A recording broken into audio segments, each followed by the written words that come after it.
Hi, I am Geeta Phogat. Hi, I am Babita Phogat और आप देख रहे हैं बॉलीवुड हंगामा।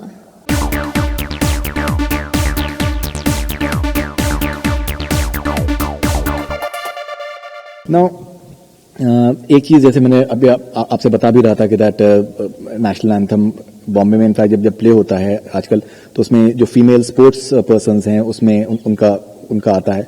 आप और बबीता दोनों का उसमें आता है। शायद आपको उसके बारे में पता नहीं था। तो उसमें सानिया मिर्जा और भी जितने भी स्पोर्ट्स पर्सनालिटीज हैं वो आते हैं। जब आपको इस लेवल पे आपको जब एक मतलब इज्जत मिलती है, क्या आपकी प्रतिक्रिया होती है? कितना और मोटिवेशन मिलता है उससे आगे आगे और बढ़ते रहने का? अच्छा तो लगता है, खुशी भी होती है कि जो मेहनत की है उसको लोग सम्मान कर रहे हैं। और उसके साथ साथ जब लोगों की दुआएं होती हैं, लोगों की उम्मीदें होती हैं कि मतलब फोगाट बहने यहाँ परफॉर्मेंस देंगी, यहाँ मेडल लेके आएंगी, तो फिर वो उम्मीदों से मतलब बहुत कुछ मतलब अंदर से मन ये कहता है कि अभी तो बहुत कुछ करना बाकी है। तो उनसे सभी चीजों से, उस मान सम्मान से हमें आगे बढ़ने की प्रेरणा मिलती है, हमें आगे और बढ़ने की, आगे और मेहनत करने की प्रेरणा मिलती है। बिल्कुल। साक्षी तन्वर आपकी माँ का इनफैक्ट रोल निभा रही है। आई थिंक कहीं ना कहीं उनका भी बहुत इंपॉर्टेंट, कहीं ना कहीं उनका भी रोल रहा है। साक्षी तन्वर का परफॉर्मेंस देख के आपको कैसा महसूस होता है?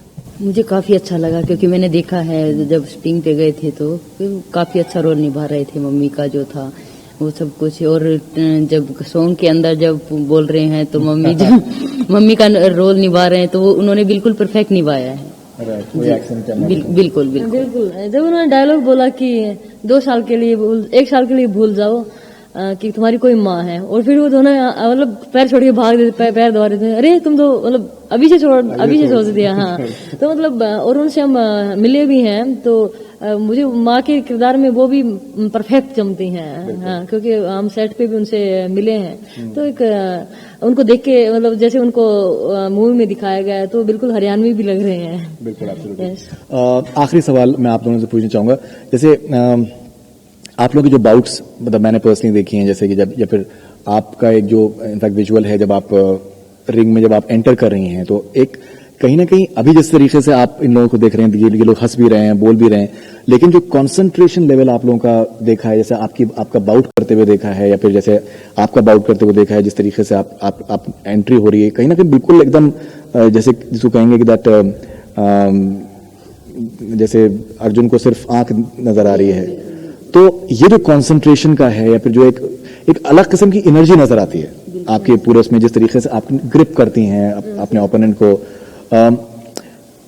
ये क्या एनर्जी होती है? उसको आप कैसे डिफाइन करते हैं? मुझे लगता है कि हम इतनी मेहनत करते हैं किसी भी कंपटीशन के लिए। हम टारगेट होता है हमारा कि हमें इस कंपटीशन में हमें लड़ना है, इसके लिए हम मेहनत कर रहे हैं। और फिर जब वो दिन आता है, जब हम मैट के ऊपर चढ़ते हैं, तो फिर पूरा का पूरा फोकस होता है जीत की उम्मीद के साथ हम मैट के ऊपर चढ़ते हैं, और साथ ही साथ इतने लोगों की उम्मीदों को कि उनकी उम्मीदों पे भी खरा उतरना है। तो कहीं ना कहीं दिमाग में प्रेशर भी होता है और जीतने का जज्बा भी होता है। और जब कई बार होम ग्राउंड पे परफॉर्म भी किया है, तो वो जीत की तरफ बदल जाता है। और मतलब जब हम आउट ऑफ कंट्री हम परफॉर्म करते हैं, तो मतलब एक अलग अलग सिचुएशन हमारे साथ होती हैं। कई बार हम बहुत अच्छा परफॉर्म कर देते हैं उसमें, कई बार हम नहीं कर पाते। राइट। आपका क्या मानना है? बिकॉज जैसे मैंने बोला, जब आप एंटर कर रही थी, मैंने जो आपके विजुअल, आई थिंक वो काफी यूट्यूब पे काफी जगह पे वो देखने में आता है, तो एक अलग किस्म की एनर्जी नजर आती है। मतलब ऐसा लगता है कि दैट जो क्राउड है, जिस तरीके का भी सब कुछ, वो आपके लिए मैटर नहीं करता।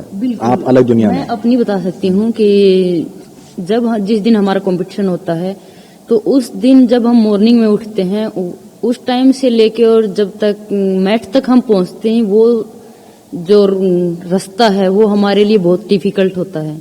क्योंकि हमें उस टाइम अपने आप को मेंटली तैयार करना पड़ता है हर चीज से, कि थोड़ा ये रखना पड़ता है कि हमें बाउट में जाके क्या करना है, कैसे क्या, अपने सिर्फ कुश्ती के अलावा कुछ भी चीज नहीं दिखा। कौन क्या बोल रहा है, कौन हमें देख रहा है, कौन क्या सुन रहा है, कुछ भी नहीं। उस टाइम सिर्फ बस ये होता है कि बस वहां पे जाना है और अपोनेंट को मात दे के जीतना है। सिर्फ अपोनेंट दिखता है कि उसको मात देनी है, चाहे किसी भी तरह दें हम। तो हम उस टाइम बस यही सोच के जाते हैं और मैट के ऊपर भी यही बस अपना 100% परफॉर्मेंस देते हैं और रिजल्ट जो भी होता है। इनफैक्ट इंजरीज भी होती हैं, तो दोनों ने इंजरीज से भी जूझी हैं and they keep on coming back and injuries बहुत सीरियस इनफैक्ट किस्म की इंजरीज भी इनफैक्ट हुई हैं। ऑलराइट, सो बहुत बहुत शुक्रिया गीता एंड बबीता आप लोगों का वक्त निकालने के लिए एंड इट वाज वंडरफुल आप लोगों से बात करके और कहीं ना कहीं हम लोगों को भी एक इंस्पिरेशन मिली है एंड मेरी बेटी है मतलब she is looking forward to watching she went अभी जब हानिकारक बापू का लॉन्च हुआ था तो वो गई थी आमिर के साथ में वहां पर उनसे मिलने के लिए भी। तो आई थिंक बहुत से लोगों को एक प्रेरणा मिलेगी एंड आप लोग इसी तरीके से और काम करते रहिए एंड वी होप कि दैट ज्यादा से ज्यादा लोग दंगल को देखें। Thank you very much. Thanks a lot. Thank you so much. Thank you. That's all we have from Bollywood Hangama, from Balali with cameraman Tahir Sheikh for Bollywood Hangama News Network.